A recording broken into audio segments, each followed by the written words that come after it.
Bom dia. Você tá sem som, Eliane.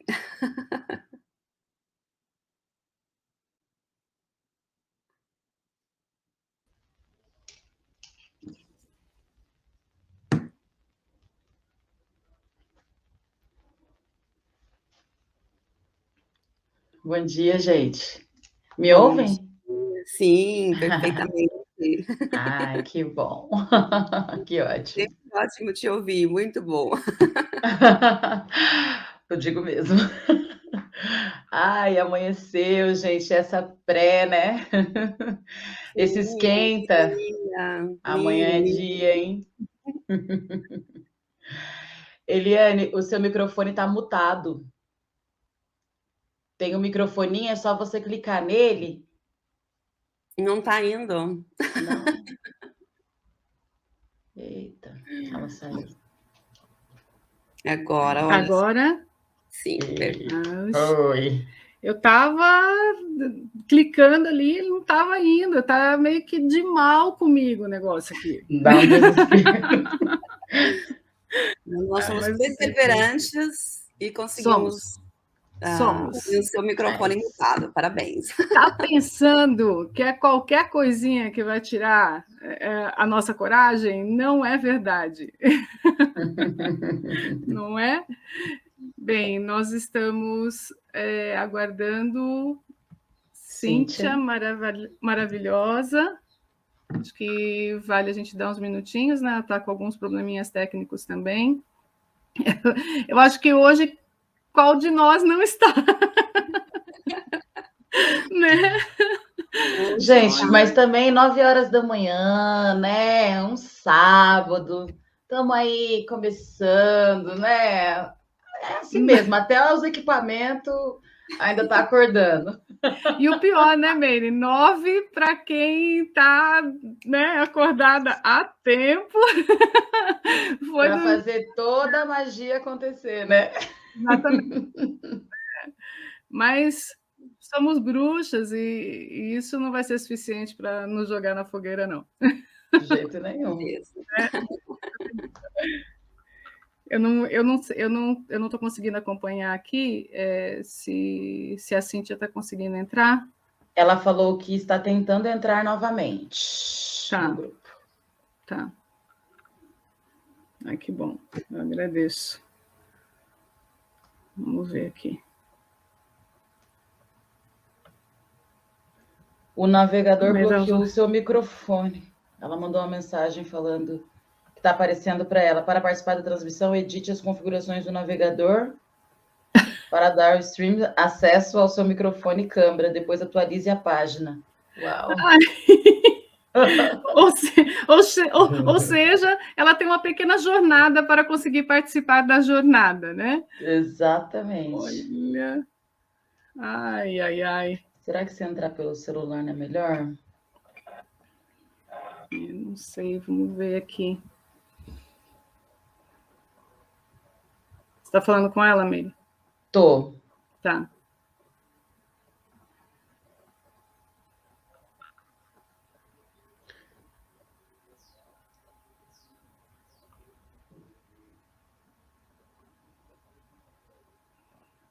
Tá.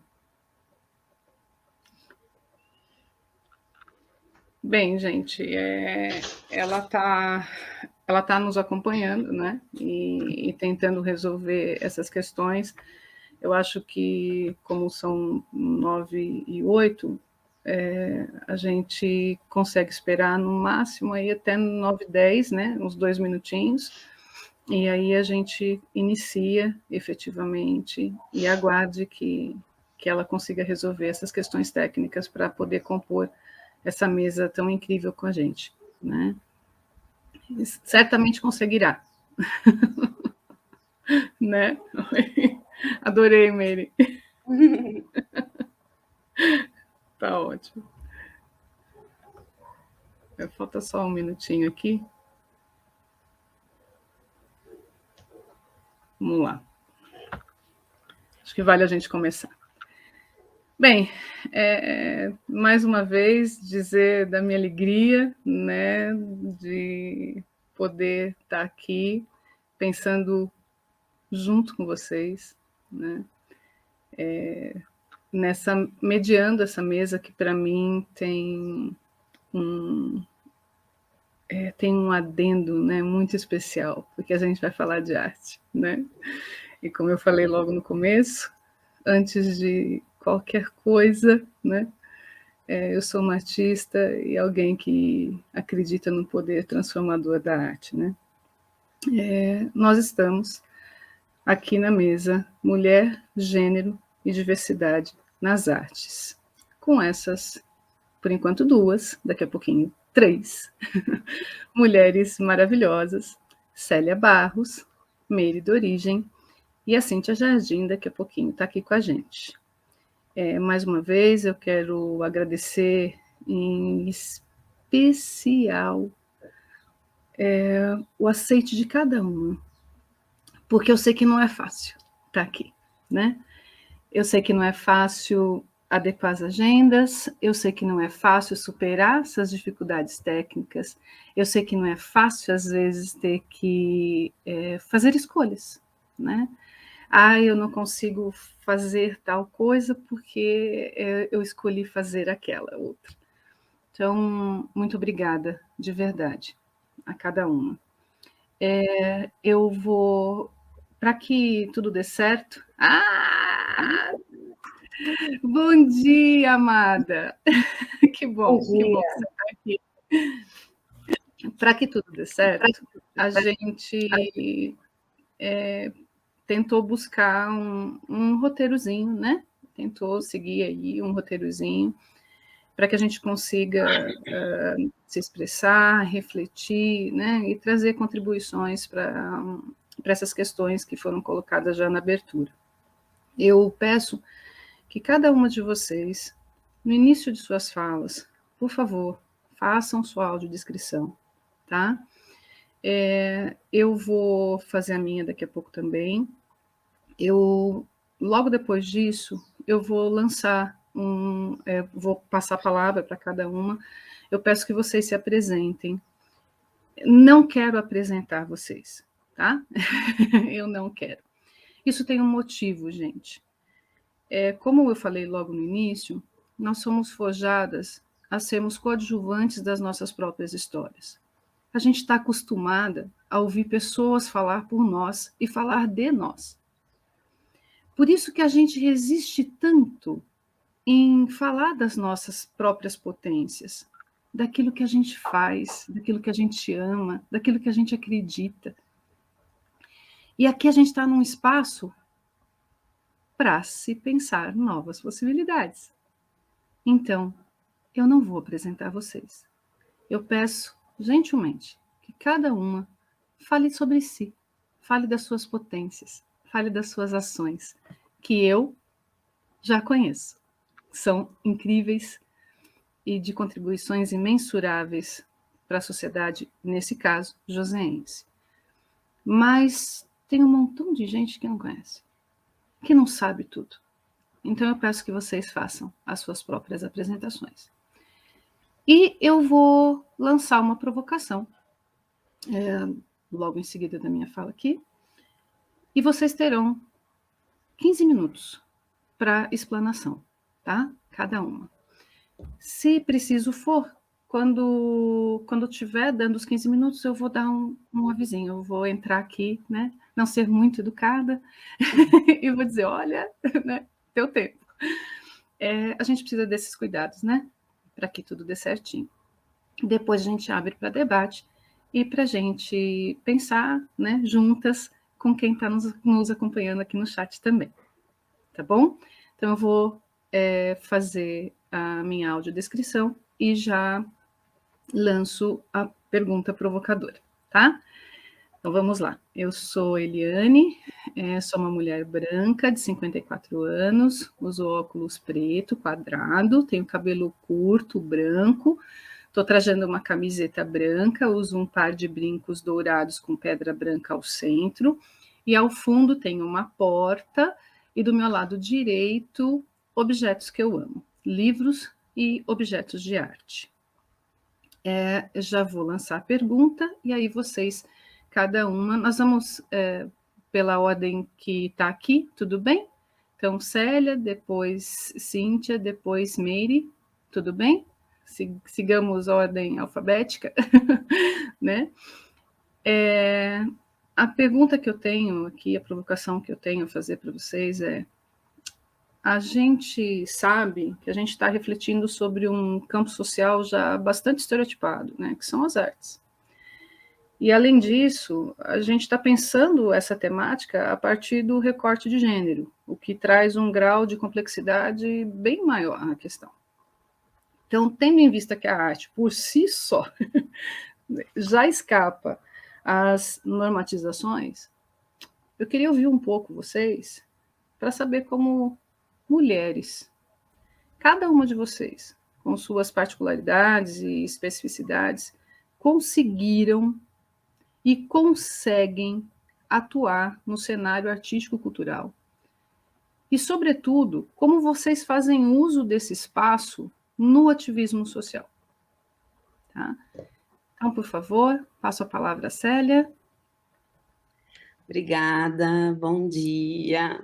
Então, eu sou a Célia Barros, eu tenho 45 anos, sou artista, curadora e educadora. Eu estou aqui num quarto de hotel, em Birigui. Que bom, né? Porque eu posso participar aqui do bate-papo hoje.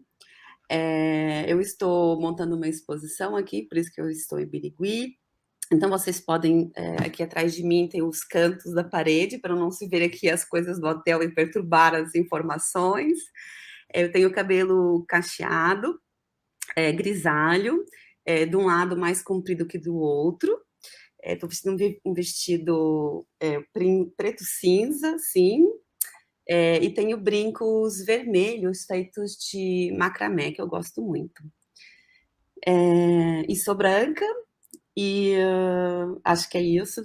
Dá para ver uma pontinha do ar-condicionado ali, mas não se perturbem. Vou tirar aqui assim, já não tem mais. Bom, como eu falei, eu sou artista, curadora e educadora, né? Então são duas atividades que eu exerço permanentemente, né? E elas se entrecruzam o tempo inteiro. Cada vez mais vou percebendo quando eu estou atuando como educadora, eu recebo, né? Eu me influencio muito em toda a minha atividade como artista e como curadora, né? Assim que quando eu sou curadora, o meu pensamento, pesquisa e investigação enquanto educadora e artista estão presentes e atuando junto, né? Então, são 3 atividades, né, profissionais, que se entrecruzam muito, né? Apesar de terem as suas especificidades, né? Suas ações bem específicas. Eu me formei em artes visuais, e aos poucos fui, né? E nessa batalha que a Helena já trouxe muito bem, de conseguir me inserir, né, no sistema de artes, buscar as formas, né? Na época em que eu me formei, início dos anos 2000, a gente tinha muito pouca referência do como entrar, né? Então, assim, as artes visuais, elas têm uma questão de um elitismo imenso, né? Que eu acho que na música consegue ter ali outros caminhos, né? Mas a gente, nas artes visuais, tem uma divisão de hierarquias, né?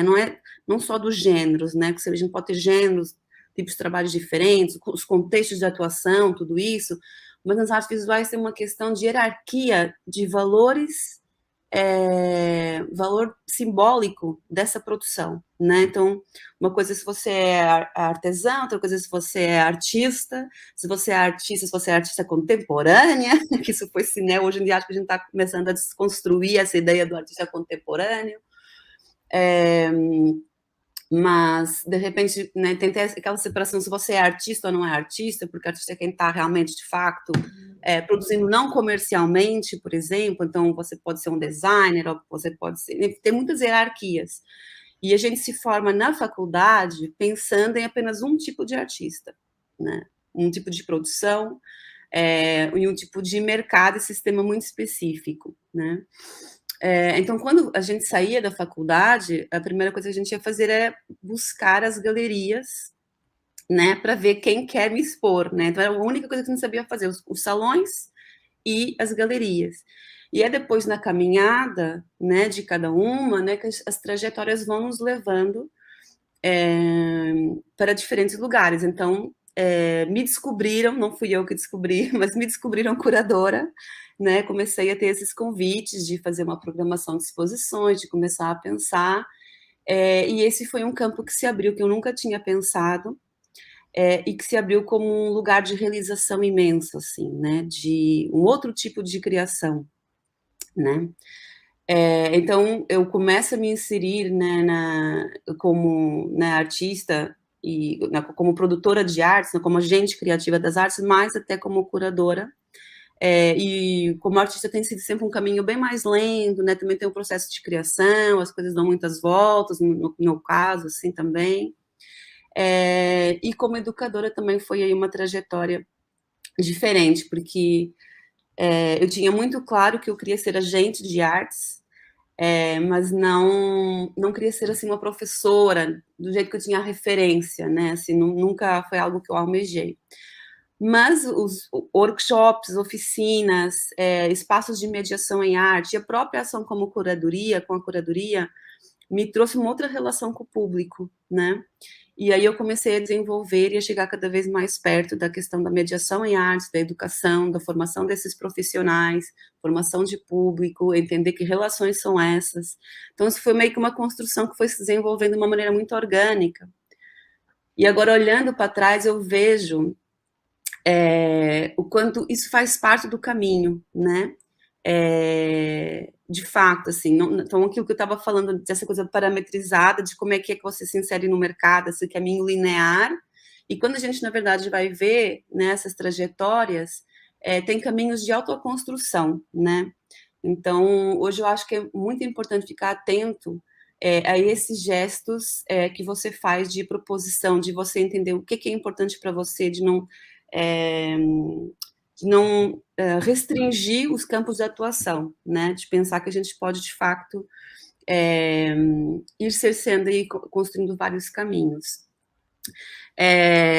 Então, enfim, como artista, curadora e educadora, né? Já, enfim, expus o meu trabalho em vários lugares, né? Ganhar alguns prêmios. Como curadora, hoje em dia estou aqui no Sesc Birigui, então vou falar só um pouquinho desse projeto, que é um projeto que para mim está bem especial, é a ocupação xilográfica. É uma exposição que a gente vem trabalhando com 8 artistas desde 2018, com a técnica da xilogravura, né? E todos eles atuam nessa área. É uma técnica que, dentro das artes visuais, né, ela é meio que acaba sendo uma atuação meio marginal, né? Porque a tendência sempre é olhar para as novas tecnologias em artes visuais, né? Então vai o vídeo ou alguma nova forma que vai surgindo e que surge o tempo todo, porque somos humanos criadores de tecnologias e de formas e de atuações e jeitos e gestos. Então, essas técnicas, essas formulações de novas artes estão surgindo o tempo inteiro. Mas, de repente, tem uma tendência de considerar que uma técnica que era muito usada numa data época, ela fica meio que datada e deixa de poder contribuir para o pensamento contemporâneo.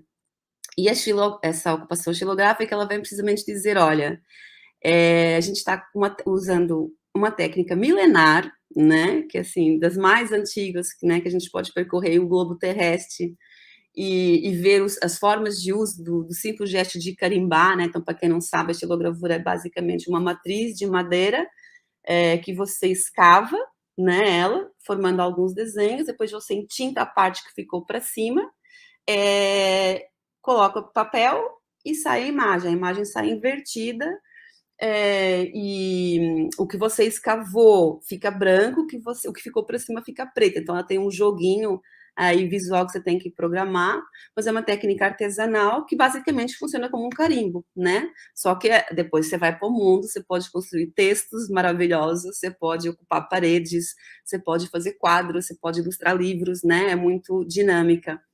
E aí eu me pergunto, assim, se essa técnica milenar, ela não é millennial, né? Porque tem vários jovens artistas fazendo uso e encontrando novas linguagens, né? Então, agora nessa exposição, só nessa, porque tem outras exposições também acontecendo, felizmente, a gente tem 11 artistas jovens utilizando a Shilo de maneiras muito diversas, né?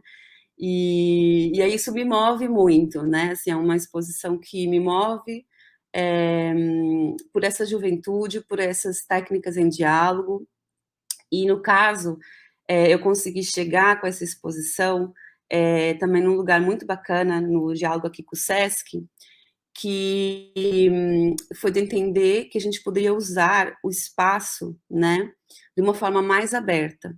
Então, o coração da exposição, ele é o educativo, ele é o ateliê, né? Então, a prática do ateliê, e o ateliê é fundamental para a gente poder usar a técnica, sujar um espaço, abrir os processos de criação e compartilhar os processos de criação. Então, a arquiteta, que é a Adriana Yazbek, ela me ajudou, né, a compreender esse espaço de maneira que fosse aberto, né, assim, sem ser uma sala fechada, mas que pudesse ser um lugar de trânsito e de fácil acesso ao ateliê, né, então ele está ali bem perto da exposição, sempre em diálogo com as obras, e que as pessoas, o público, possam expor também as suas produções, né, então a gente vai inaugurar hoje, daqui a pouco, às 11, e eu estou super feliz, porque a gente ontem já começamos a fazer alguns testes de ver esse levantar, né, a arte, a Eliane trouxe isso, assim, né, de que, né, assim, da importância da arte, né, para a gente estar no mundo de uma forma saudável, de uma forma mais plena, e de fato eu acredito muito nisso, seja como artista, profissional, que você vai investigar questões a fundo, tanto formais quanto de conceituais, né, e você vai levar isso para a vida toda, isso ocupa uma grande parte do seu tempo, mas também como uma pessoa que pode fazer 1000 outras coisas, pode ter outras atuações, mas a produção, os processos criativos, a produção artística, ela é fundamental, é uma questão de saúde, né? Ela é uma questão de humanidade, ela é um direito fundamental, né? E nessa exposição a gente vai, então, investigar isso, né? E essa questão que tem de, uma coisa é a sua produção, no seu ateliê, no seu espaço íntimo, né, que já é aquela coisa de botar para fora, mas depois tem um outro exercício que é o botar para fora para o exterior, são vários caminhos de exteriorizar, né, e no processo artístico, né, na nossa investigação é um momento importante, um momento que você põe para fora e agora você vê o que você produziu, né, então nesse educativo a gente também está fazendo esse exercício. Aí, com relação à pergunta da Eliane, eu acho, assim, bem fundamental, né. No início, eu diria que as principais dificuldades, elas eram mais pareciam, hoje eu faço outra reflexão, mas elas pareciam mais físicas, né, mais do campo do reconhecimento físico. Então, assim, eu ia fazer alguma coisa e eu precisava de parceiros, né, de, sei lá, falar com o marceneiro, falar com o iluminador, falar com, né, construir coisas que né, não consigo trabalhar sozinha, né, assim, vou montar uma exposição, eu preciso de dialogar. E tinha, assim, duas reações, assim, que eu vejo, assim, recorrentemente. Ou eu era menininha, né, eu era uma menina empolgada e tal, ai, que fofa, então eu vou ajudar, ela não sabe nada, vou ajudá-la e tal, vou ser só parceiro aqui, não sei o quê. Ou eu era a pessoa que não sabia e estava querendo inventar do nada, e quem é você se não entende do meu métier, do meu trabalho, né? Então, de repente, você vai fazer uma encomenda e você tem que, assim, provar para o marceneiro que você entende de marcenaria, tipo, não é, não tem essa obrigação, né? Isso é uma coisa que eu falo, assim, recorrentemente, né, com várias colegas, né? Por exemplo, dentro do campo da produção cultural, você lida com mais, né, não só o artista, né, mas com mais fornecedores, mais pessoas desse mundão, tem essa questão aí de eu não te reconheço fisicamente, né, como uma marceneira, uma iluminadora, então eu vou te questionar, eu vou colaborar, eu vou te boicotar, né? Então eu senti, assim, uma necessidade constante de driblar essas confrontações, né? Assim, então foi uma coisa bem recorrente. Hoje, à distância, e agora também já num processo de trabalhar a curadoria, incluindo novas agentes, né, também jovens agentes criativas, né, incorporando artistas, né, de periferias, enfim, de vários lugares.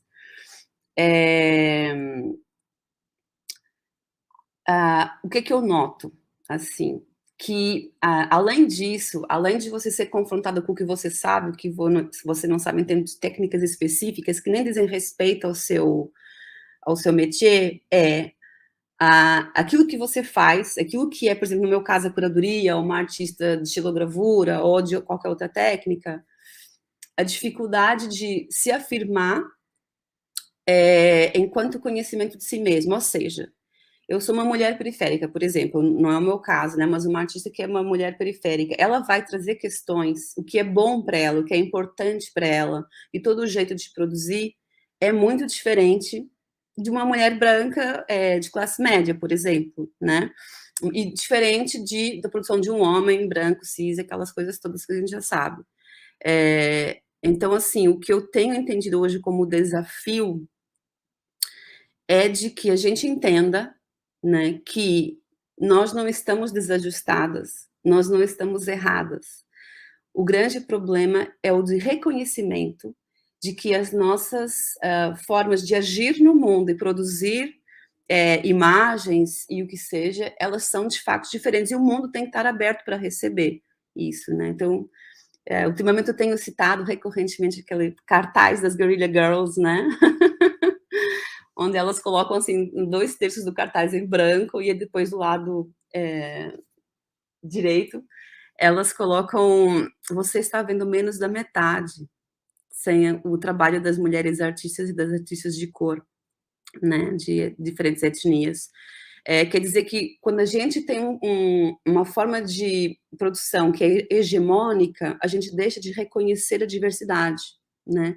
Então, além de me preocupar muito com isso, com assumir outras posturas diversas de estar no mundo, também me preocupa a minha autoeducação também, né? Porque eu estou imersa nesse mundo que foi construído de forma hegemônica e patriarcal, então eu reproduzo isso constantemente, assim, né?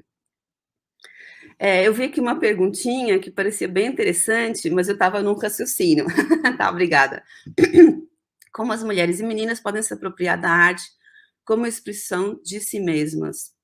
É possível essa apropriação? Eu não sei bem assim, o contexto dessa pergunta, porque ela sempre vem de algum lugar, né?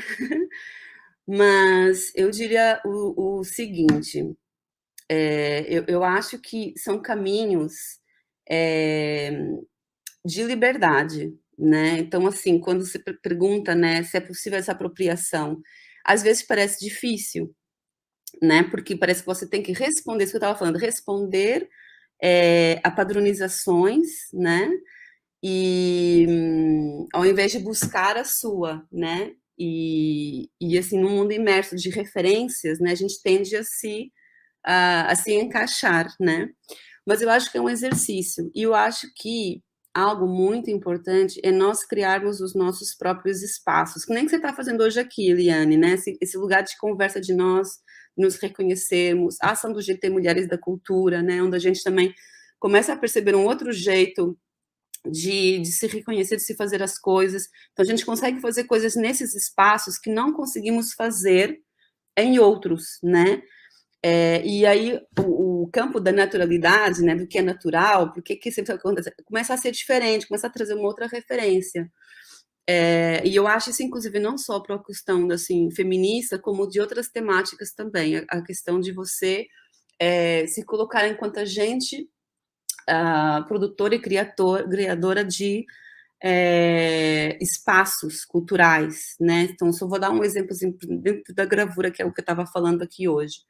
A gravura tem esse aspecto marginal, né, dentro do mercado de artes, que é sempre muito elitista, e, enfim, vê algumas coisas bem estipuladas como arte contemporânea, produção contemporânea, e de repente a gente tinha muitos artistas de várias atuações usando a ação gráfica como produção em pensamento, gráfico e múltiplo, né, coisa da reprodutibilidade. E aí começaram a fazer circuitos de feiras, né, feiras gráficas, que hoje estão populando aí por vários lugares. Isso criou o mercado e um sistema e uma visibilidade, né, para esse modo de produzir e pensar a produção artística. Então, é um exemplo assim, muito simples, mas que ajuda a pensar assim, como nós também, enquanto agentes criadores, podemos ser também agentes criadores produtores, né?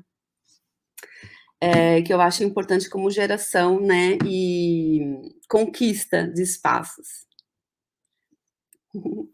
Como que tá meu tempo? Muito...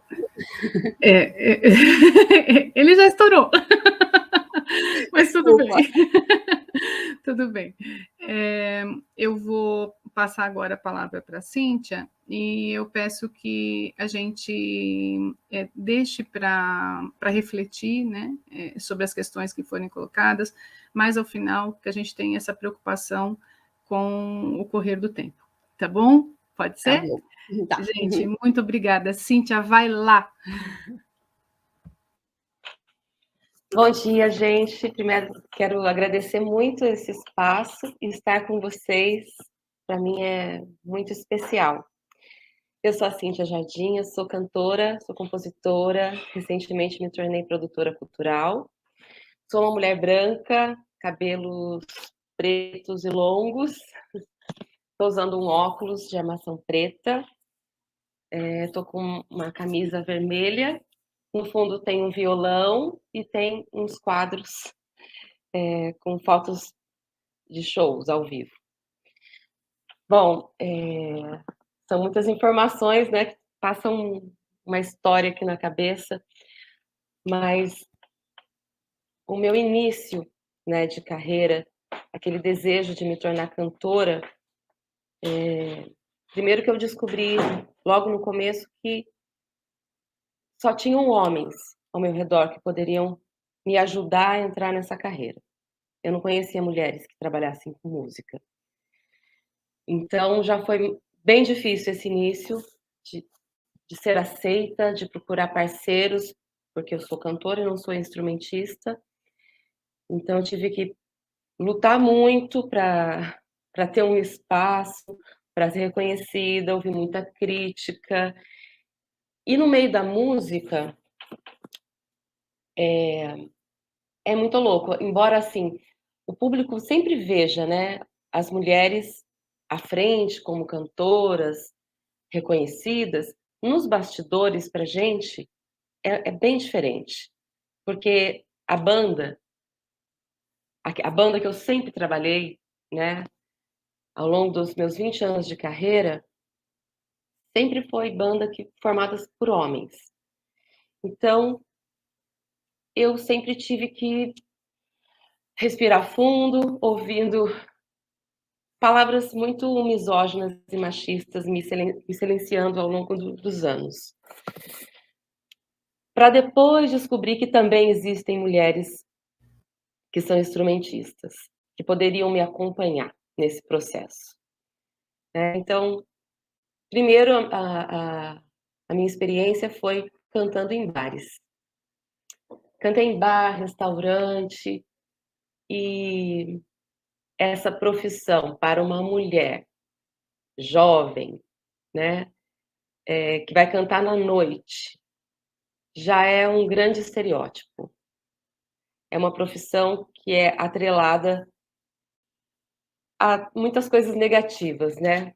Você, mulher, vai cantar na noite, mas a minha família falava, e o emprego de verdade, o emprego de gente normal? Foi muito difícil ser aceita pelas pessoas com essa escolha. E a dificuldade do lado de fora e a dificuldade do lado de dentro de ser ouvida pelas pessoas que trabalhavam comigo. Comecei a compor depois de uns 5 anos que eu já cantava na noite. E o nascimento dessa compositora só aconteceu porque o meu primeiro filho nasceu. E eu não tinha uma rede de apoio para deixar o meu filho, né, porque é à noite, né, para deixar o meu filho para eu poder continuar nos palcos. Então, a compositora nasceu pela necessidade de estar em contato com a música.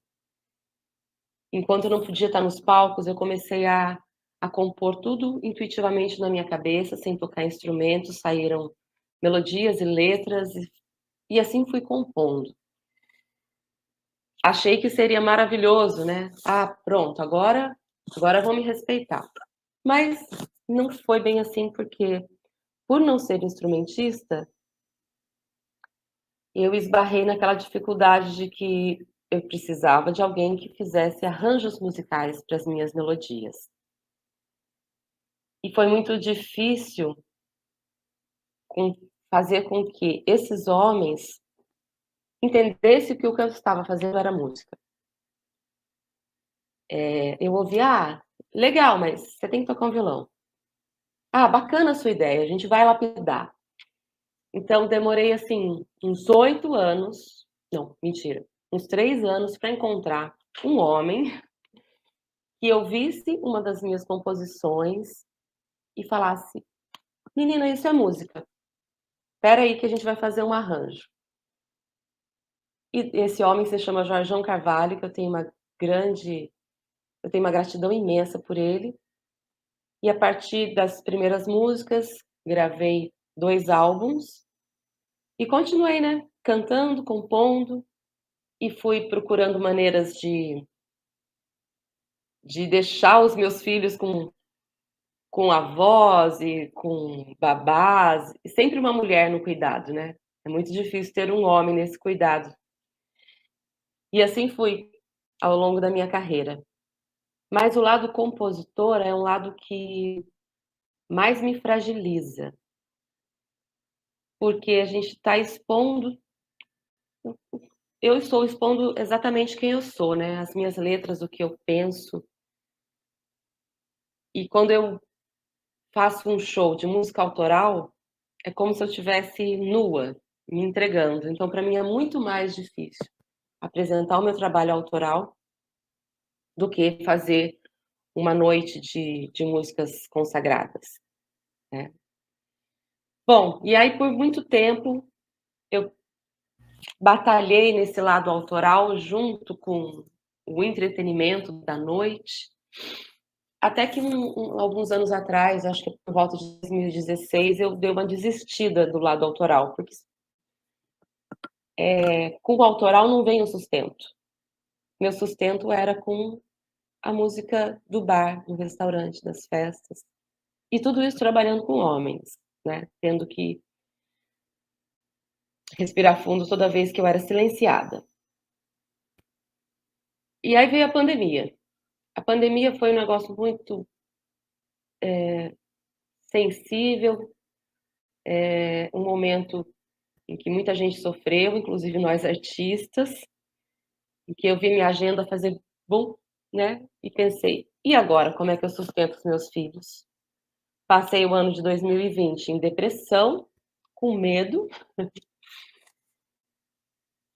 e 2021 eu resolvi respirar, e comecei a voltar o meu olhar pra minha classe, pra classe dos músicos, das cantoras, dos musicistas, das musicistas, e perceber o quanto a gente é frágil, o quanto que a nossa profissão não tem respaldo nenhum.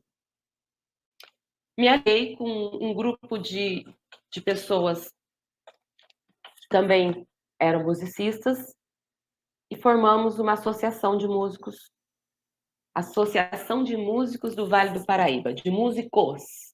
Nem no nome, né, nós mulheres tínhamos o privilégio, mas eu entrei de cabeça nisso, porque o meu objetivo era poder ajudar a classe e galgar oportunidades, não só para mim, como para todos. Foi um trabalho voluntário e incessante de todos os dias. E tinha hierarquia, né? E presidente, vice-presidente, conselho, essa associação tinha, né, muitos homens à frente. E eu, quando resolvo fazer uma coisa, eu dou uma mergulhada mesmo. Eu mergulho, pesquiso, vou a fundo. E eu comecei a levar muitas ideias para esse grupo. Conseguimos coisas maravilhosas em conjunto, com o trabalho de várias pessoas. A gente fez doação de cestas básicas, conseguimos projetos contratando músicos e musicistas para tocar durante o período mais grave da pandemia, recebendo um cachê justo. Mas as minhas ideias no grupo de WhatsApp e sempre algum homem me brecava. Sempre. Não foi uma nem duas vezes, assim. Todas as vezes que eu levava uma ideia ou tentava expandir o olhar, eu era silenciada. E misturado a isso, né, junto com o movimento Ele Não, eu comecei a pesquisar o feminismo pelas redes sociais. E comecei a estudar e comecei a entender que a nossa condição de mulher é desprivilegiada nesse mercado da música. E comecei a olhar ao meu redor. Só tem homem aqui. Só tem homem no meu trabalho, em volta de mim. A maioria dos meus contratantes são homens.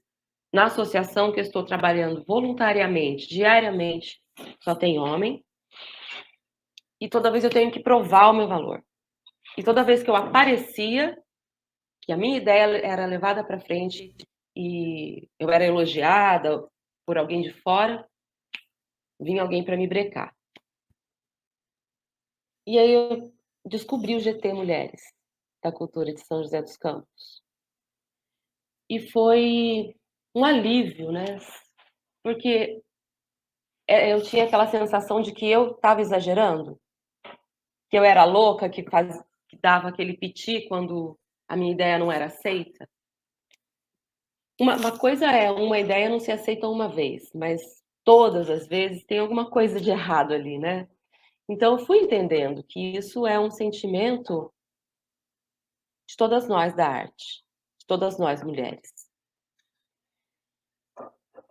E nesse processo, né, de tentar ajudar a minha classe musical, eu comecei a fazer vários cursos de produção cultural, elaboração de projetos, ao mesmo tempo que estudando feminismo.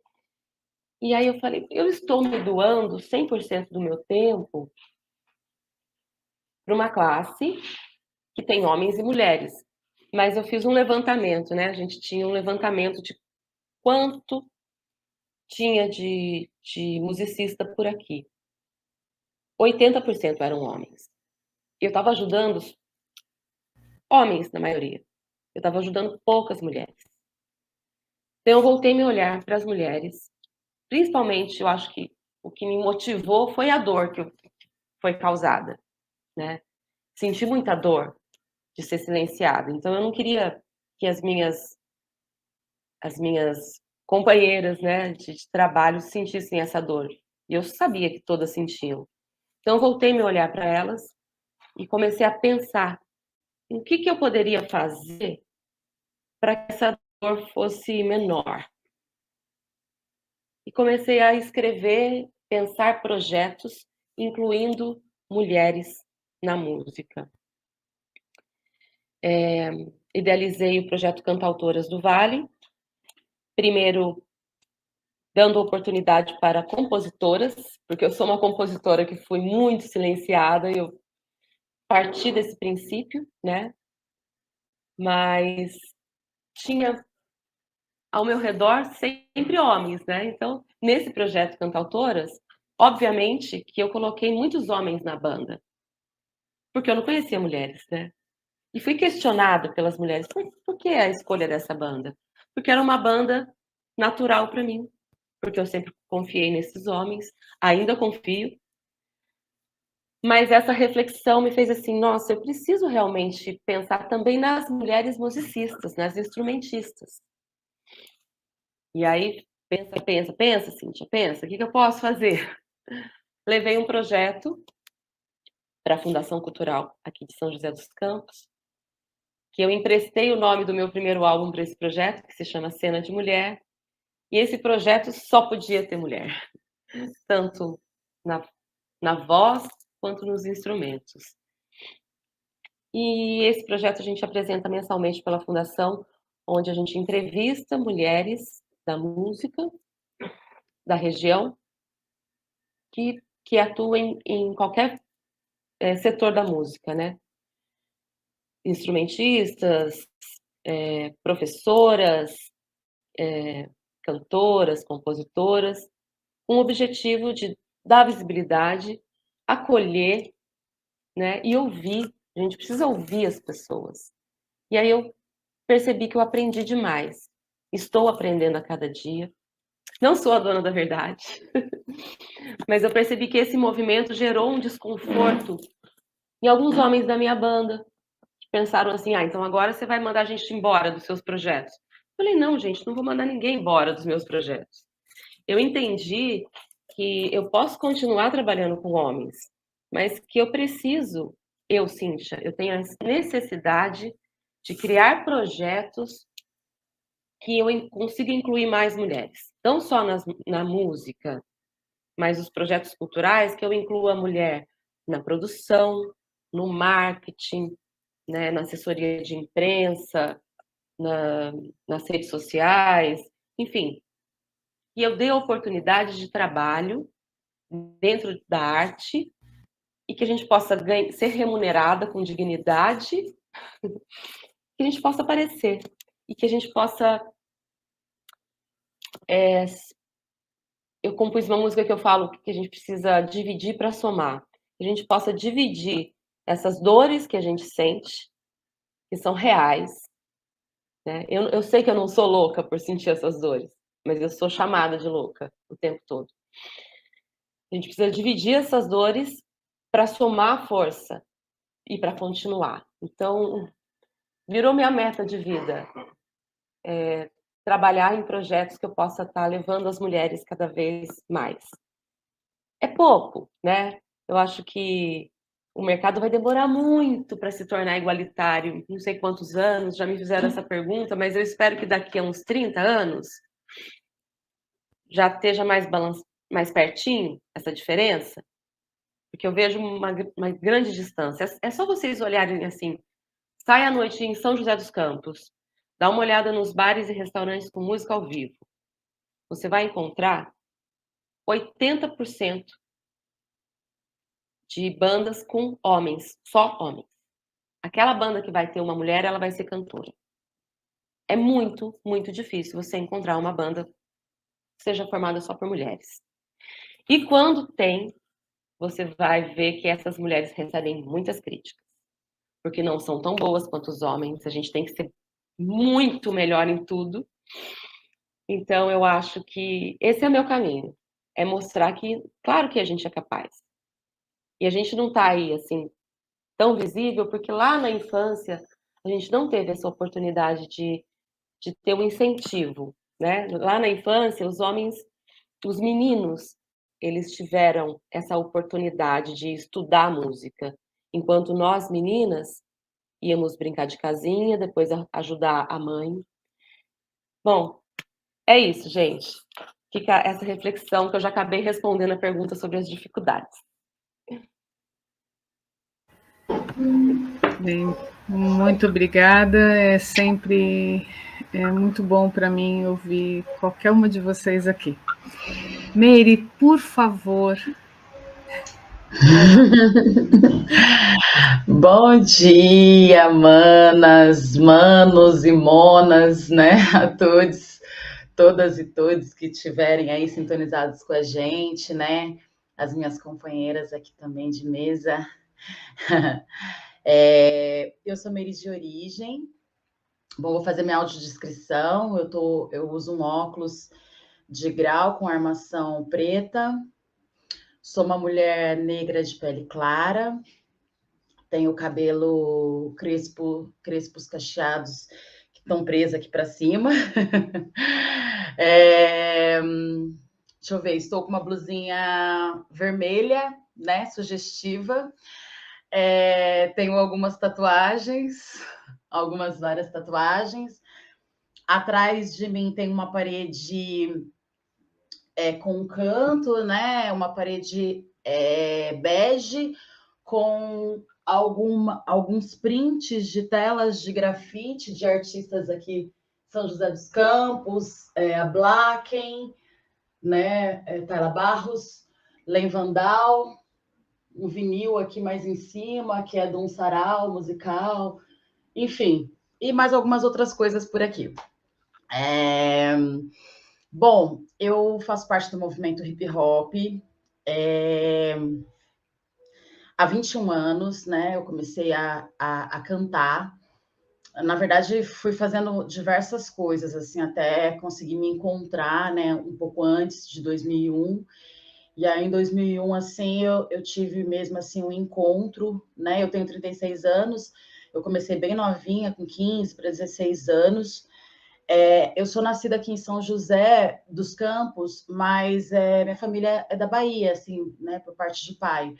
Então, eu tenho muitas influências, assim, com as questões, assim mesmo, afro, né? Afro-brasileiras, e, enfim...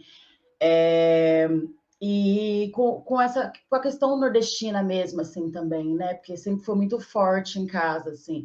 Tanto a culinária maravilhosa, quanto, enfim, musicalmente falando, assim. Então, as minhas referências acabaram vindo, assim, muito por parte do meu pai. Mas o hip hop, assim, como eu me emancipei muito cedo, né? Fui emancipada muito cedo, saí de casa muito cedo, o hip hop, e morei em muitas periferias de São José dos Campos, até hoje moro, né, por sinal. O hip hop, ele foi assim uma válvula de escape mesmo, assim, uma oportunidade, né, de conseguir externar aí as mazelas que eu via as pessoas ao meu redor, meus amigos, né, vivendo, que eu vivia também, que vivi desde a infância. Então eu vi uma oportunidade mesmo assim de conseguir ser porta-voz dessas pessoas e conseguir falar também das minhas próprias questões, né? E para não, eu tenho uma música que fala, né, para não pirar nem se matar, porque realmente a vida dos jovens, né, especialmente das mulheres jovens, negras, periféricas, é uma vida bem complicada, principalmente quando não se tem uma estrutura familiar, enfim, né? A gente sabe que a educação, ela é para poucos, né? Especialmente no Brasil. A gente, especialmente no governo que a gente vive também agora, mas naquela época não era diferente, né? Na minha época de adolescência, assim, eu fui me formar no ensino médio, eu já tinha 25 anos, eu já era mãe. Aliás, eu sou mãe da Ju também, a Julia Ágata, que faz agora aniversário dia 1º de novembro. Um beijo, filhote, vai fazer 18 anos, minha filhota. E então, assim, o hip hop, ele veio na minha vida com essa, né, como essa oportunidade mesmo de ser voz, né, para outras pessoas e, enfim, de conseguir ter um lugar, assim. Eu acho que eu falo muito que o hip hop, ele foi sempre esse abraço, essa questão familiar, sabe, assim, essa coisa da gente se encontrar e se juntar, enfim, e conseguir mesmo, assim, ter, enfim, esse acolhimento, né, e se entender e se reconhecer como uma pessoa necessária, como uma pessoa, enfim, acho que empoderamento e tudo mais. Mas não diferente de outros movimentos, o hip hop, ele é um movimento majoritariamente composto por homens, né? Então rola muito machismo, tanto que a galera LGBTQIA+, ela tem, a partir de algum tempo para cá, ela tem tido uma voz maior dentro do movimento cultural hip hop, mas sempre foi assim uma questão, né? Não deveria ser, mas sempre foi uma questão. Então, assim, eu vejo que nós, mulheres, né, quando a gente passa a se entender como feministas, né, a gente começa a ter esse lugar, né, a se colocar nesse lugar de falar pelas mulheres, mas também por esse público LGBTQIA+, sabe? Também pelas monas, né? Então, assim, inclusive, eu e a Preta, a gente sempre fala, né, Preta Ari, um beijo minha companheirona aí de hip hop por muitos anos, a gente sempre fala, né, que foi chegando num ponto que a gente, alguns shows que a gente ia, assim, nossa, era muita mona, assim, sabe? Até hoje, assim, é muito legal, porque elas acabaram se sentindo representadas pelas nossas falas e, enfim, por todo o contexto mesmo, por às vezes querer fazer algo assim também, porque a gente sabe que tem muitas. Essa galera LGBTQIA, tá muito concentrada também nas periferias, né? E o hip hop tá lá, né? E por que não poder fazer algo que eu gosto, que meus amigos fazem, né? Por que ser uma questão? Então, assim, é uma discussão também. E, bom, nesses 21 anos aí, né, um pouco mais de 20 anos, eu fui me entendendo, né, a partir do hip hop, do rap, que é o gênero que eu faço parte. Para quem não sabe, hip hop é um movimento, né, composto por alguns elementos que não é ar, terra, fogo, eu sempre falo isso, composto por alguns elementos que são chamados de rap, né, que é a arte de rimar, ou improvisar, ou, enfim, de cantar. O mestre de cerimônia é uma sigla.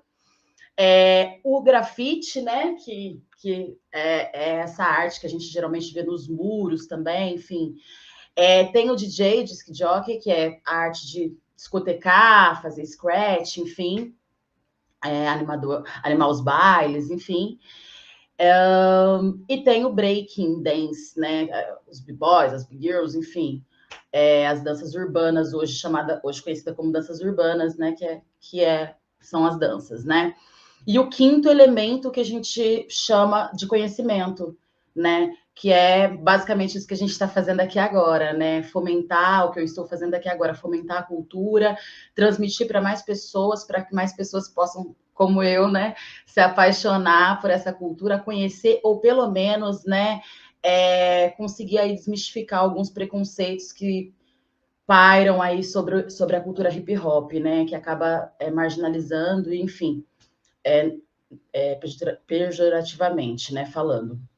Então, assim, dentro do hip hop, nesses anos, eu fui conseguindo, assim, me encontrar, sem ter uma identidade, né? Porque, assim, eu sou filha de pai preto e mãe branca, né? Mas por muitos anos eu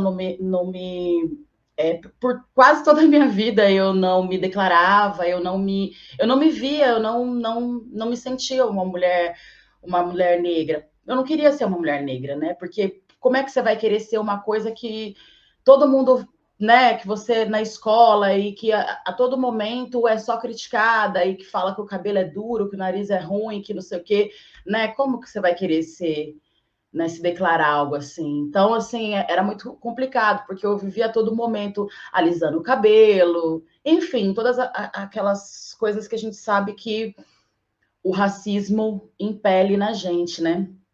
E foi muito sofrido, assim, foi muito sofrido. O meu pai também, ele era alcoólatra, né? E, assim, a gente teve algumas questões com violência doméstica, então por isso que eu saí de casa muito cedo. E, assim, eu sou muito parecida com ele, bem parecida com ele, assim, mas que com a minha mãe, não parece nada com a minha mãe. E eu não queria, né? Eu simplesmente não queria. Né? Demorou muitos anos para eu conseguir, enfim, foi tudo depois do hip hop também, né? E dessas redes que a gente foi formando, que eu fui fazendo parte, né? Então, enfim, e nesse meio tempo todo, né, eu consegui me identificar como mulher negra, né? Passei a me reconhecer como uma mulher feminista, porque também o feminismo, para mim, eu não queria ser feminista, eu não queria de jeito nenhum ser feminista, porque eu só ouvia falar coisas ruins, né? Então, tipo, como é que você vai querer ser uma coisa que é ruim? Eu lembro que as pessoas falavam assim, as feministas falavam para mim, para a área, a gente falava, não, demorou. Foi todo um processo de desconstrução para construir, né? Eu acho que todas nós passamos por esse processo, né? Aliás, quem está assistindo a gente aí, se quiser ir deixando aí os depoimentos para a gente também, a gente vai lendo, a Eliane, que está fazendo a mediação aqui, Troia, vai colocando para a gente aqui, vai compartilhando conosco. Enfim, então, assim, foi todo um processo de desconstrução, né? A sociedade em si, né? Assim, a gente vê que as oportunidades, assim, depois que eu passei a me colocar como uma mulher feminista, as portas fecharam muito para mim. Essa é a verdade, né? E ela tem que ser dita. E eu acho que isso acontece com a maioria de nós, né? E eu digo portas assim para trabalhos mesmo, shows e coisa e tal, da galera tipo acabar até. E aí, só que graças a isso, a gente passa, né, a fazer conexões e redes, né? Então eu acho que essas redes, ela é até uma das respostas para uma das perguntas que eu vi que teve aqui mais cedo, eu não vou saber falar certinho, mas enfim, né? Eu acho que essas redes, né? Porque a partir dessas redes, além do nosso fortalecimento próprio, a gente consegue fortalecer as nossas também e vai fazendo esse trabalho de fortalecimento, de empoderamento em rede e até de abertura de espaços, né? Porque você vê hoje, eu faço parte do GT Mulheres da Cultura também, junto com as maravilhosas aqui, né? Que é um grupo de trabalho, né? Que nós temos na nossa cidade, de mulheres, enfim, que estão aí fazendo diversas coisas e tem mulher de todas as esferas culturais possíveis, né?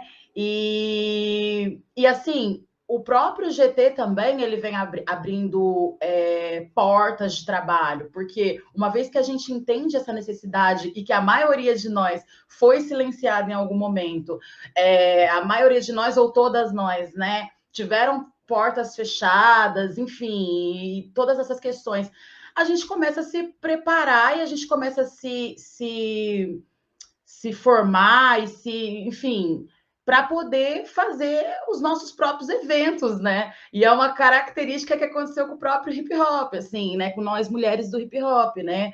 Aqui em São José, por exemplo, quando a gente tem essas portas fechadas, a gente começa a entender que não, peraí. Ah, mas se eles não chamam a gente para fazer show, para fazer as coisas. E assim, nem é por uma questão só financeira, claro que também, né? Porque todo mundo precisa de dinheiro, infelizmente, num país capitalista, né? Numa sociedade capitalista, não tem outra forma. Até para fazer arte a gente precisa de dinheiro, né? Enfim. Então a gente começa a entender que o quê? Não, peraí, já que as portas não estão se abrindo, já que eles não querem chamar a gente e tudo mais, vamos fazer nós. Vamos fazer nós os eventos, entendeu? Vamos, né, nos aprimorar aí, vamos, né, estudar, nos formar aí e dar um jeito de começar a fazer essas paradas. E aí eu começo a fazer produção cultural também, né? E na produção cultural eu aprendi muito, assim, foi muito bacana, porque, embora a gente tenha vivido isso, hoje eu faço várias produções aonde eu coloco mulheres e coloco homens também, entendeu? E é uma oportunidade que a gente tem de debater isso. E não é jogar na cara, não, ó, vocês não chamavam a gente, não é isso. Embora às vezes, né, gente, que ninguém é de ferro.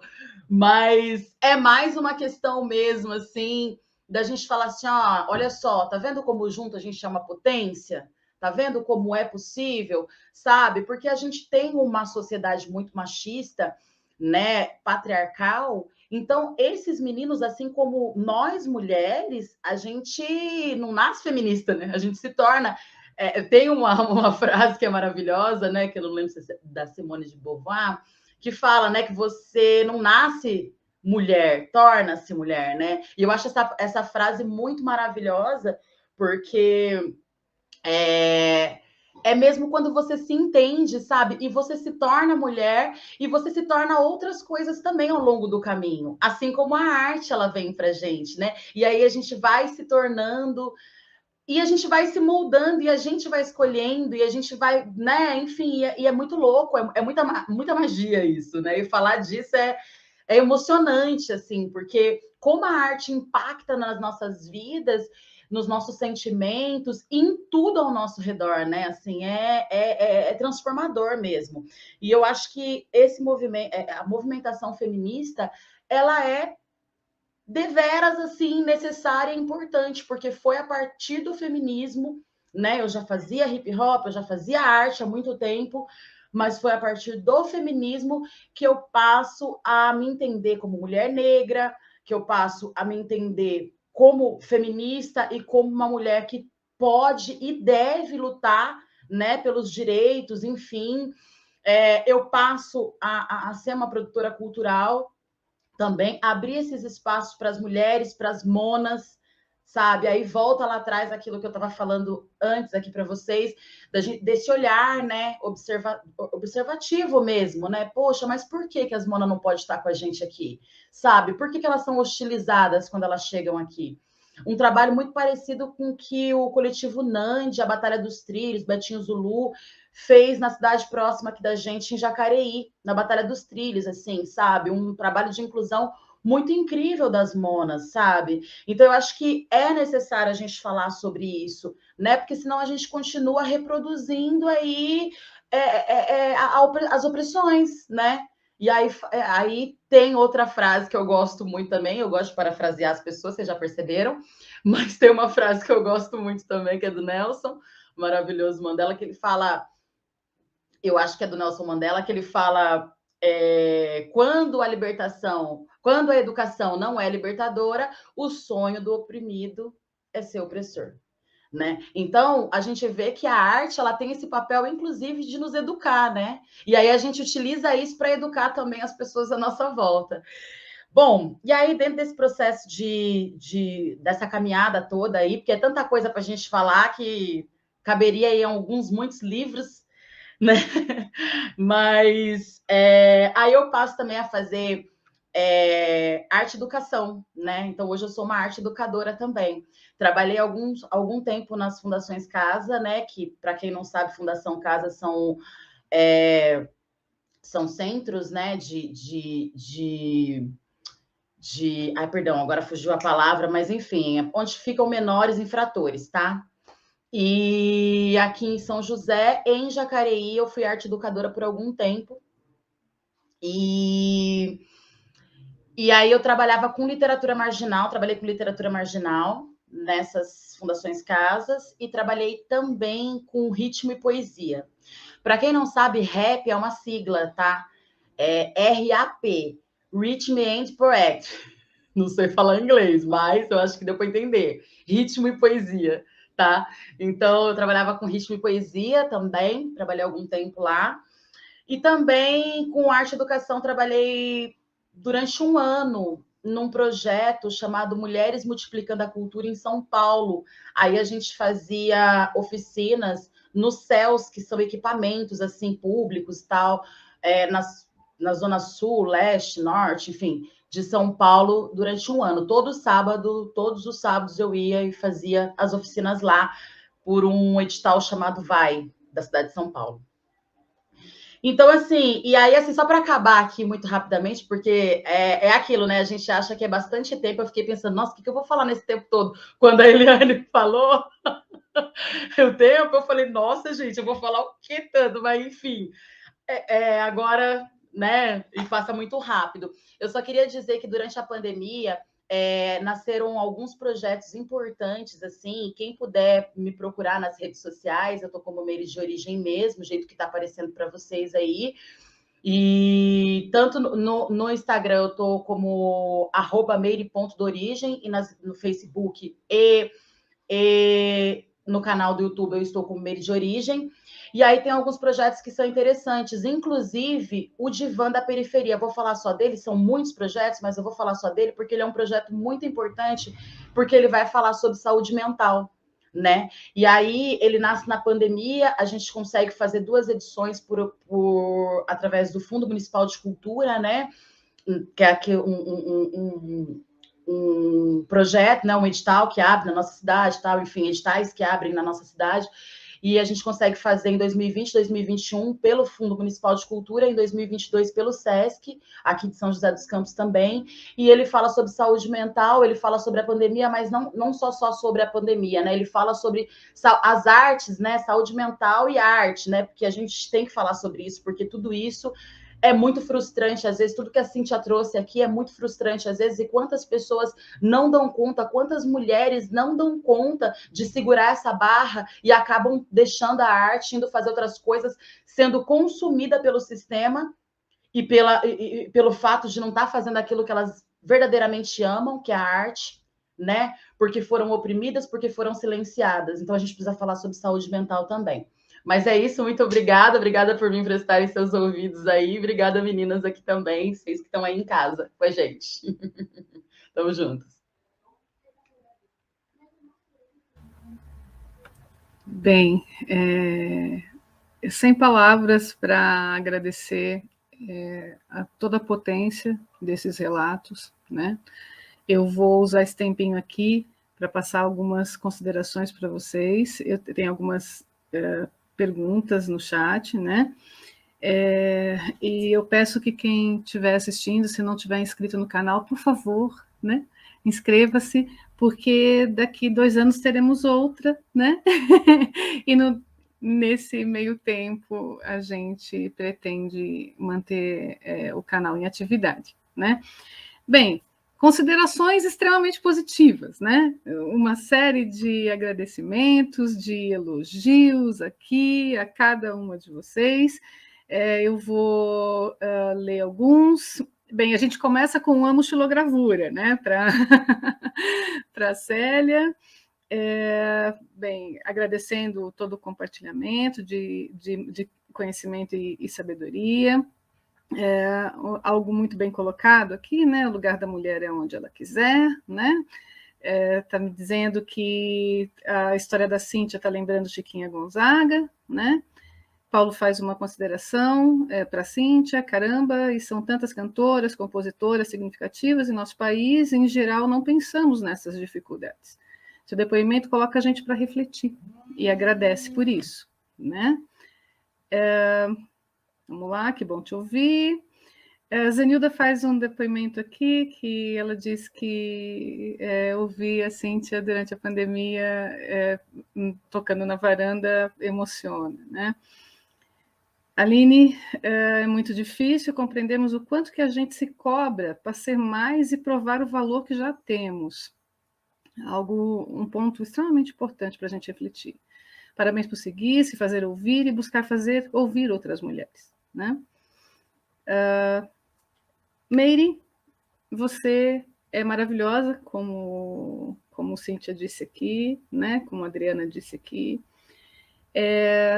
A Aline, Meire, você usa a arte como meio de transformação social. Obrigada por seguir com esses projetos necessários e tão potentes. Aquela pergunta que a Célia respondeu logo no começo, né? Ou iniciou a resposta logo no começo, eu vou trazer agora para que a gente possa refletir aqui em conjunto, né? Porque a gente está falando de coletividade, né? Eu acho que a gente conseguiu perceber que na fala de vocês três, cada qual com sua particularidade, com a sua especificidade, e aqui não estamos hierarquizando nenhuma problemática, mas entendemos a sobreposição desses estratos, né? Como a Meire muito bem colocou. Eu acho que a gente precisa pensar naquilo que eu falei no terceiro item da receitinha de bolo, né? Para se criar novas propostas. São alianças contingentes. São essas pessoas de diferentes espaços, diferentes origens, que se somam numa luta única, né? Tendo em vista que vocês três mencionaram os feminismos, né? E toda a dinâmica de entendimento que eles nos trazem e dinâmica de ação, né? Cada qual já colocou. Eu faço uma pergunta para vocês aqui. Aquela perguntinha dizia assim: como as mulheres e meninas podem se apropriar da arte como expressão de si mesmas? É possível essa apropriação? Eu jogo um pouquinho mais além. Como que mulheres e meninas podem fazer uso da arte como forma de expressão de si mesmas e fazer disso um elemento, um instrumento de transformação social em coletividade? Porque todas nós aqui sabemos que a verdadeira transformação social não acontece no campo das artes. Ela só acontece no campo político. Mas as artes têm o poder de ampliar a nossa visão, o nosso campo sensível. A gente começa a olhar de uma maneira diferente para o outro, para a outra. Como a Meire falou, por que as monas são tão estigmatizadas? Chama atenção. Como a Célia falou, mas que bom, tem jovens, né, fazendo uma arte que a gente já ouviu muito uma referência, que é a arte suja, que é a xilogravura, né? Uma arte considerada menor nessa hierarquia dos valores simbólicos da arte. Como a Cíntia falou, como eu, inúmeras mulheres sendo silenciadas ao longo de suas vidas. Inúmeras instrumentistas sem trabalho. Então, como fazer isso? Pegar essa nossa apropriação da nossa forma de expressão e jogar para a coletividade, jogar para o mundo. Alianças como o GT, Mulheres da Cultura, são possíveis? Por favor, respondam como quiser. Eu posso começar? Posso começar rapidamente? Vou ser sucinta, vou tentar, que é uma dificuldade para mim. Eu concordo, eu discordo um pouquinho só em achar que a arte, a transformação social vem só através da política, porque eu acredito sim que a gente consegue sim a transformação social, promover transformação social e humana a partir da arte, porque a sociedade ela é feita de pessoas, e quando você provoca a transformação humana nas pessoas, essa possibilidade de se educar, de se desconstruir, de viver coletivamente, toda essa questão, quando você provoca isso, você está provocando a sociedade, né? Você tá mudando a sociedade de alguma forma, você está mudando a estrutura da sociedade. Então, eu penso muito que a arte e cultura ela é importante. Quando você vai com um projeto numa Fundação Casa né, e troca uma ideia com aquela molecada, né, a Célia com os jovens, a Cíntia, né, com a música na pandemia, que consola, que conforta, né, o hip hop indo nas comunidades, dialogando com a molecada que às vezes fica na rua ali, que está no crime, que está, enfim, né, meninas que às vezes não tem uma estrutura familiar, como a gente falou antes aqui em casa, e quando esses movimentos eles passam a ser essa estrutura, esse conforto, essa troca, isso é transformação social, né? Isso é transformação gigante. E eu diria mais, eu diria que a arte, a cultura, ela promove, sim, transformação social aonde a política, por exemplo, não promove. Ela alcança lugares e pessoas que a política, por exemplo, que o Estado deveria, que, né, deveria ser assim. Mas a gente acaba fazendo esse papel, porque a arte e cultura, ela é política, né? Então, se a gente for pensar que ela é política, a gente consegue fazer a transformação social a partir daqui. E aí, quando eu falo naquele momento, né, sobre as redes, que é, por exemplo, o GT, Mulheres da Cultura, Coletivo Triluna, coletivos...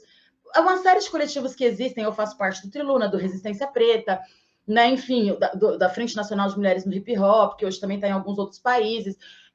E quando esses coletivos são essas redes, que de repente a Cíntia falou, né, na fala dela, que não teve lá atrás, né, que eu não tive quando eu fui mãe aos 18 anos, a idade que minha filha tem hoje, entendeu? Eu vejo como é diferente se minha filha fosse mãe hoje, né? Eu acho que ela nem está pensando nisso, tomara, mas, enfim, eu vejo que é diferente, eu vejo que para mim é diferente, sabe? A minha vida hoje é muito diferente, porque eu tenho vocês, porque eu tenho essas redes, né? Porque eu tenho o GT, porque eu tenho, sabe, a Preta Ari, que cantou comigo por mais de 15 anos, porque eu tenho outras mulheres, as meninas do Triluna, sabe, que me envolvem. Então, eu acho que essas redes, elas são fundamentais para a gente se entender como pertencimento, né, que a gente fala muito, que daí é sobre essa questão estrutural, que a gente fala também aí, né, quando a gente vai falar também do feminismo negro, né, que é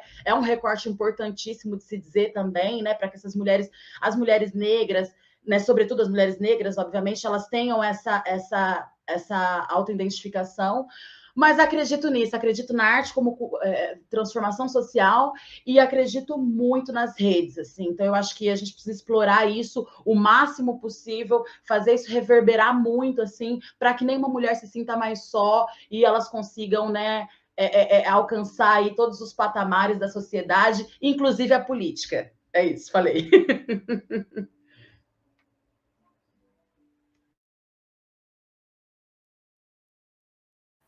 Sim, tia Célia? Bom, então vou lá. Tem várias coisas aqui também fervendo. Eu achei muito importante quando a Mary trouxe isso, né, de não querer ser feminista, né, assim, eu fiquei lembrando, né, que eu também, assim, a primeira vez que eu pus a hipótese de poder ser feminista, era alguém me acusando de ser feminista também. Eu não tinha pensado nisso, né? E para mim foi ao contrário, Mary, porque eu já gostava das Guerrilla Girls, eu já tinha, né, visto umas coisas assim, então eu gostava, mas para mim elas eram tão incríveis, né? Como é que eu vou ser alguém tão incrível? Eu tô bem longe, eu não sou aquela pessoa que vai no embate, que vai na coisa, né? Então, não, quem me dera ser feminista, sabe? E até, assim, até fiquei pensando, porque bem recentemente, mas muito recentemente, que eu me senti no direito, assim, de dizer, não, sim, sou feminista, assim, a minha ação é nesse sentido, sabe? De assumir que sim, que sou, né? Que elas são incríveis, mas eu também faço meu pedacinho, sabe?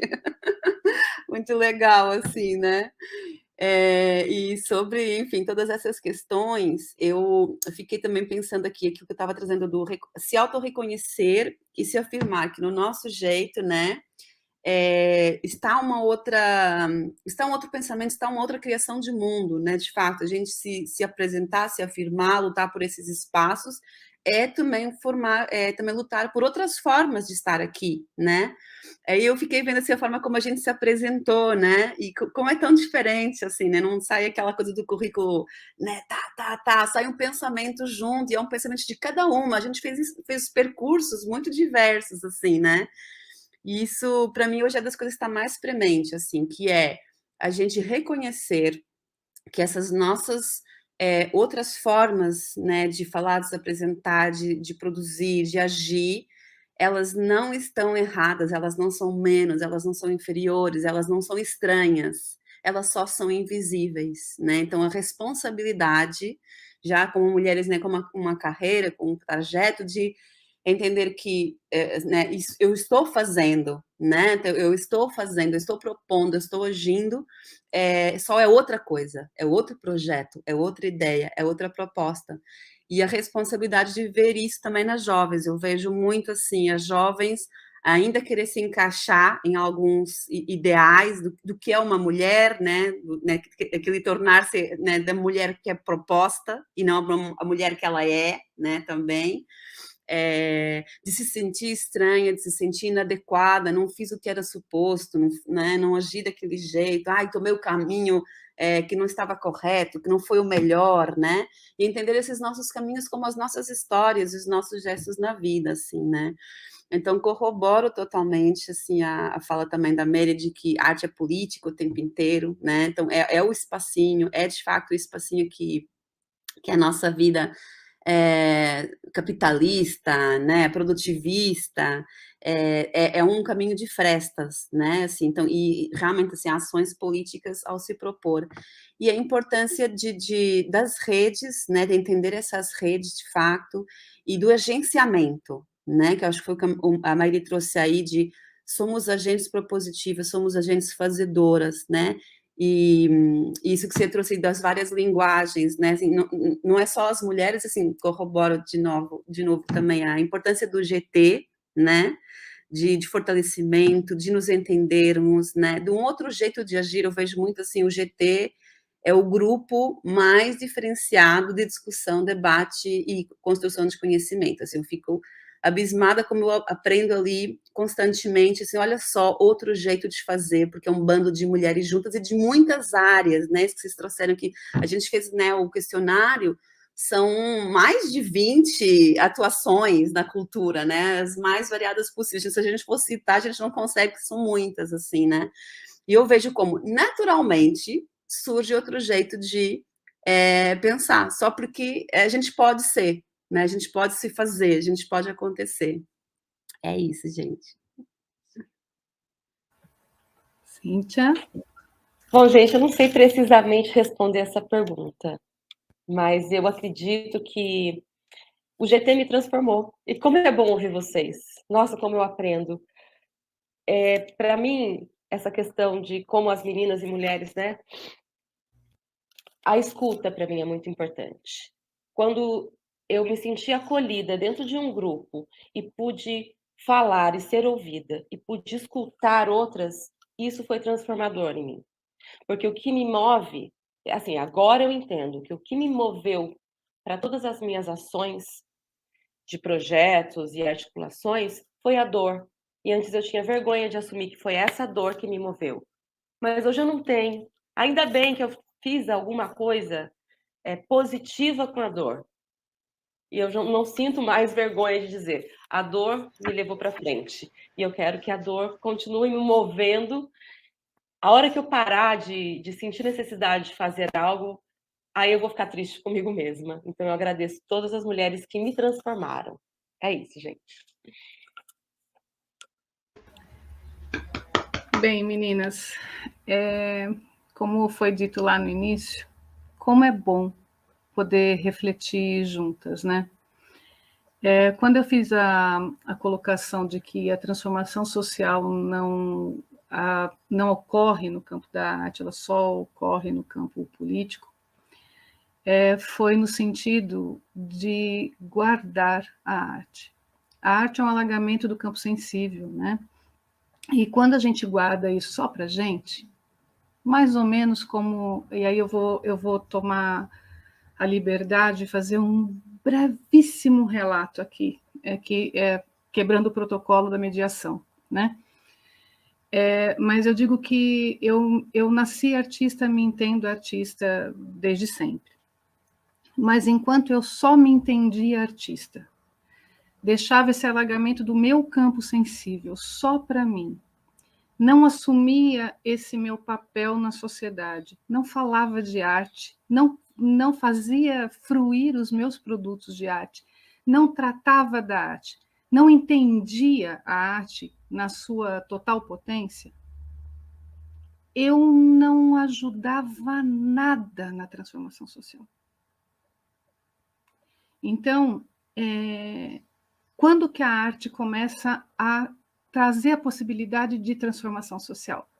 Quando ela escapa a si própria, que foi logo a chamada da mesa, e invade o campo político, quando ela vai para a sociedade, quando ela causa incômodo, quando ela balança, ela começa a fragmentar aqueles alicerces coloniais que a gente tem.